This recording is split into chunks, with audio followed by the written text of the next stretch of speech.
Hello, I hope y'all are having a great day. It's March 20th, and today I'm back, of course. So today is going to be a little bit of a longer video. I'm going to be talking about, the whole video, I'm going to be looking at our multi-day severe threat. I'm going to be talking about Monday, pretty much Monday through Wednesday this week. We are expecting a severe weather outbreak. Uh, so, yeah, let's go ahead and get started. Thank y'all for watching. I really appreciate it. I uploaded the video of the shelf cloud from Friday yesterday. Uh, Hopefully I didn't confuse anybody, but I uploaded that, so hopefully that was pretty cool. Uh, but yeah, so this is our day two outlook. This is for tomorrow, and we can see we have an enhanced risk located over sort of central and eastern Texas, a marginal risk going all the way up to Amarillo and almost up to Oklahoma City. So a pretty large area. There are a lot of people in this too. I mean, 9 million people, almost 10 million in that enhanced risk. Houston, Austin, Texas, Waco, and then Dallas and Fort Worth are in the slight. But I don't know. We might see that enhanced get moved a little bit further north. I wouldn't be surprised. Um, on day three, we already have a moderate. It's really rare to get a day three moderate, uh, but we have it. This is for Tuesday, March 22nd. Uh, and we have that moderate for areas of Louisiana, Mississippi. Uh, this area is also very vulnerable, so that's not good. A lot of poverty, and uh, other than that, there's a lot of mobile homes in this area, so that is a problem.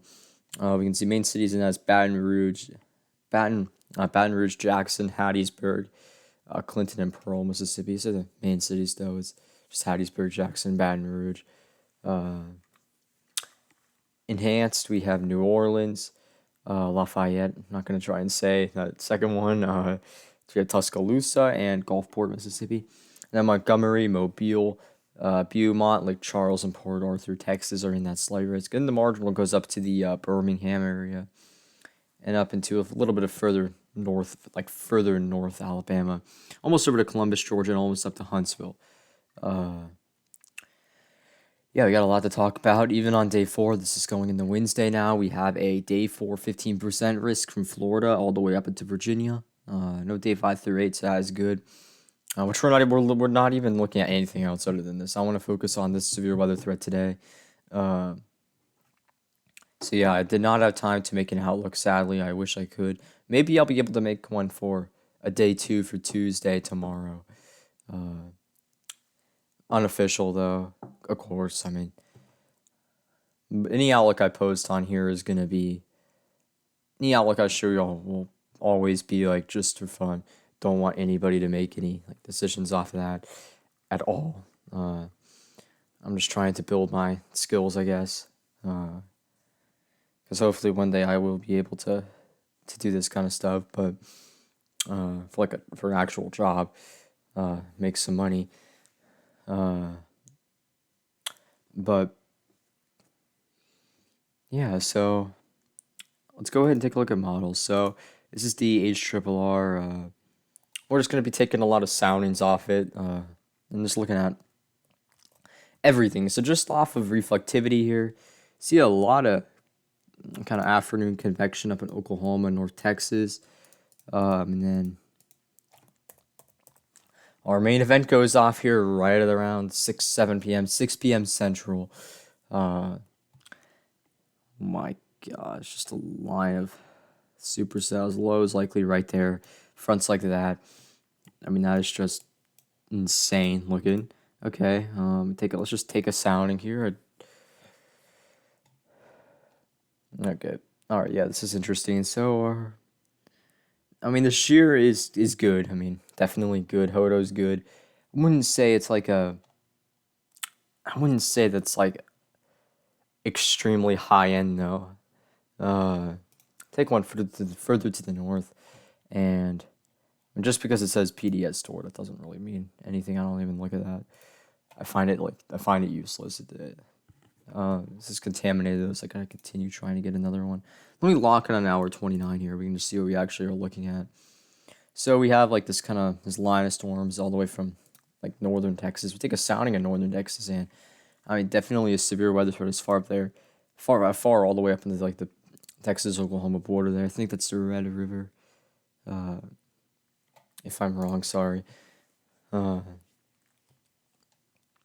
Instability, we are not limited on instability. We have plenty of instability in front of this. I mean, 1,000, 1,500. This is mixed layer 2. I mean, over 2,000, 2,500.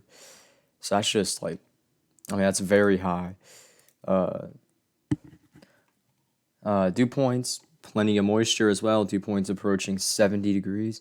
So, I mean, that's really high. Lows right there. Perfect. I mean, just a perfect warm sector for a severe weather event in Texas. Don't we have... Oh, here we go. All right, yeah, we can take a look at some photographs here. Kind of a little hard to read, I guess, but... Okay, those look alarming right there, okay. Problem is we don't have a lot of instability there. I think we go ahead a few hours. I think we'll see that instability. Okay. Kind of creeps in a little bit. We'll take a sounding here. Yeah, that's definitely a significant sound. Or that's definitely, you're gonna have a tornado threat with that for sure. Probably. I mean, that looks good. All the way up into Oklahoma, though. I mean, okay, that's okay. I mean, we do definitely have a severe weather threat as far north as like central Oklahoma, the Amarillo area. Tornado threat though, I don't know how. I don't think we're gonna see like a too high of a tornado threat way up there. Let's see what the SPC has. I never show that. They have a 2% up there. I kind of agree with that. 10 sig on the whole enhanced risk. I think is a 10 sig. Oh, we know a little like the more southern part, a little bit of the northern part of the enhanced is not. But I mean, yeah, very. I mean, even down towards Houston, just yeah. I mean, it's to the west of Houston, but nevertheless, it's still. I mean, we can see the storms right there. I mean, really. I mean, they look super cellular mainly in the HRRR. Other models though, like the NAM 3. Okay, I don't even know what the NAM is doing. Okay. Yeah, what is the NAM doing? Okay. I don't know. That is weird. And then Tuesday evening, we see or not Tuesday evening, Monday night, we see our storms moving into Louisiana here. Take a sounding, and it sure is interesting. But I think we're missing some of the, we no instability with that at all. But I definitely still think we'll have a pretty decent severe threat. To go back to our photographs here, still have a really good environment in this area here, moving further east, and we take a sounding that is okay. Let's go back to reflectivity here just so I can see where he has convection. Okay, so let's take a sounding right here, and perfect. Yeah, I mean that photo definitely depicts a tornado threat. Shear is okay. Yeah, shear is pretty. I mean, shear is good. So I mean, I think with our highest tornado threat is going to be. This is kind of my general forecast. I think it's going to be this area here. Maybe a little further west, cut off that like eastern side. We'll see how that does. I haven't really like looked at everything yet though to kind of make a forecast, so I don't think it's gonna do well, but we'll see we'll see. Let me go back to the loop here. And we might need to switch to another model for day 3. Yeah, by 10Z we just see that line. I mean, this would be 5 a.m. 5 a.m. Yeah, 5 a.m. And we see that pretty strong line forming all the way down to the Texas here. We take a sounding, and I mean, yeah, still a pretty high tornado threat. Uh, yep, all the way up to northern Louisiana now as well. All the way, I mean, even in Arkansas, we see storms this time. I mean, the environment's definitely not as good, but we're gonna really want to watch like all this area here. I mean, a big area to watch. Uh, let's move a bit further east though for this moderate risk here. So our moderate risk is right here, as I showed earlier in the video, and HRRR does. Oh my. Okay, what is that on the HRRR? Oh my gosh. Okay, I'm not even gonna look at that. Let's just ignore the reflectivity here. Let's take a look at some other things. This is the last hour though, the HRRR, which is a bit of a problem, but it's fine. We can see, yep, still very clear front right there. And I mean, let's just try and take a sounding here, a few soundings. This is the last hour of the HRRR though, so let's probably switch models to like the NAM3, which I don't know though how the NAM3 is gonna grasp this, considering it shows nothing on reflectivity, but we'll still take a look. But yeah, these soundings are definitely supportive of tornadoes. Okay, yeah, that's very interesting soundings. So let's go back to the NAM3 and see what the NAM3 has. So we see, I mean, yeah, still a very strong sort of line right there. Which we do have photographs, so that's good. So I don't know what models have it. I haven't really used this a whole lot because it just came out, but all right, let's go. My computer is having problems. Okay. Why is this taking so long to load? Seriously.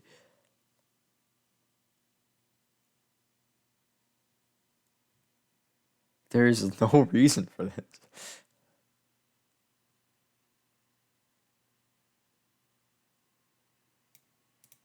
Okay, finally. So, oh my gosh. Yeah, that tornado threat right there. Okay. I mean, just yep. That is definitely why we have a moderate risk in that area, okay? I mean, just look at these photos, though, all the way up to this area. We definitely have a high tornado threat in that area. I mean, we have a tornado threat, like, all the way up to the north. I mean, and, like, the northern part of that mod, I mean, like, to the north of the mod, okay, it's contaminated, but, our tornado threat does not stop down there, though. I mean, look at that hodo. I mean, look at this. I mean, we're going to be seeing it. I mean, I definitely agree with the SPC's placement of their moderate risk. I think it's perfect, this area here. I mean, that's kind of my bullseye at this point. This is day 3, though. I mean, we're still like a couple days out from this, so we'll have to see. And then kind of by Tuesday night, though, we see that our instability kind of diminish a little bit, which now it's time to go to the NAM and talk about Wednesday real quick. So on Wednesday, this is Wednesday 15Z here. I mean, we have a little bit of instability kind of limited down to the coast. I don't even care about instability though at this point. It's been not helpful at all. Let's take a look at what we have. Okay, so we have like storms kind of along that area. Let's just take a few soundings. We'll take one in South Carolina. I mean, yeah, not gonna get anything out of that really. Maybe some wind, but about it. Let me see that. But what we're gonna be looking at is Wednesday afternoon.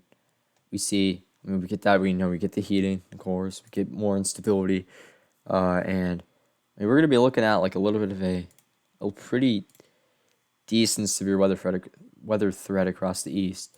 We take a sounding kind of right by Columbus, Georgia, and interesting. That's on the backside though, where the NAM has the precip, and we're gonna probably want to wait for some more high resolution models for this. This is 4 days out, so some of this is going to change. But I mean, we're definitely going to be seeing an interesting event on this day, on Wednesday, and take a look at dew points. Yeah, you can see. Oh, yeah, all the way up in the Kentucky. What? Oh, okay. All right. Wouldn't be surprised if we also see kind of like. I think by day one, we'll probably see an outlook like this, maybe. Although, will the South be in it though? I don't know. I don't know if I'm gonna get anything from this. To be honest, I'm kind of surprised we don't have the wedge really in place, but yeah, we see plenty of moisture though. Just look at that. Let's take a sounding. It's contaminated. Okay. Take a look at precipitation just for our sounding, and that's why. Okay, let's take one further east or southeast, and okay, that's weird. Okay. All right, yeah. So I mean, decent severe weather threat. I can see why they had the 15%, but the severe weather threat does seem to go down a little bit as we get towards day 4. I mean, it doesn't look like the best setup ever, but any severe weather threat is a severe weather threat, so we're gonna want to watch it and see how this kind of shifts and changes. I mean, even by Athens, Georgia, a little bit of a severe weather threat. I mean, Wednesday night, but will this happen? I don't know. We're gonna want to wait for uh, more high resolution models, other than or any other model than the NAM.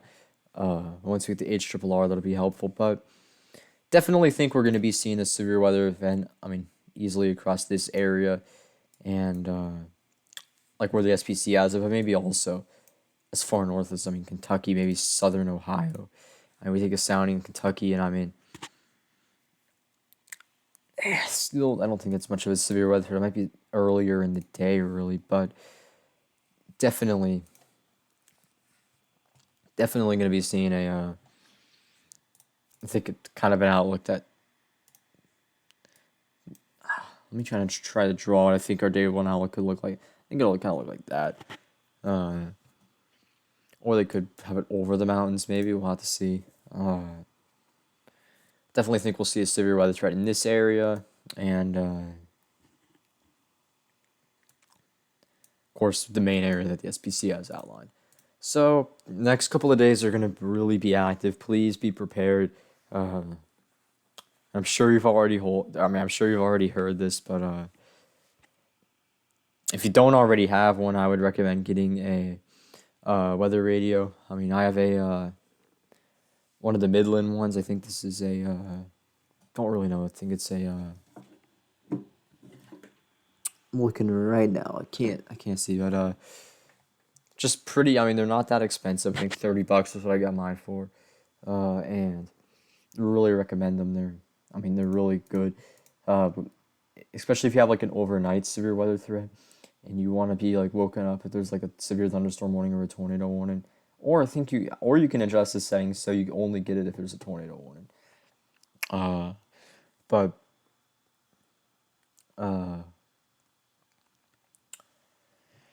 yeah, I'd really recommend getting one of those. But please be safe for the next couple of days, and just be prepared for this. And yeah, thank you for watching the video. I hope y'all enjoyed it. And I'll be back. I'm probably going to post tomorrow. Just to kind of, because this is such an active period, I'm probably going to try my hardest to post. Ooh, I don't know if I'm going to live stream. Depending on how much like open time I have tomorrow, it'll depend if I live stream. That'll like depend on, or that'll shit like if I have enough time, I'll live stream. I don't know though, because sometimes my teachers will assign me like literally a ton of homework on like the worst day. But yeah, so I hope y'all have a great day tomorrow, and please be safe, and goodbye.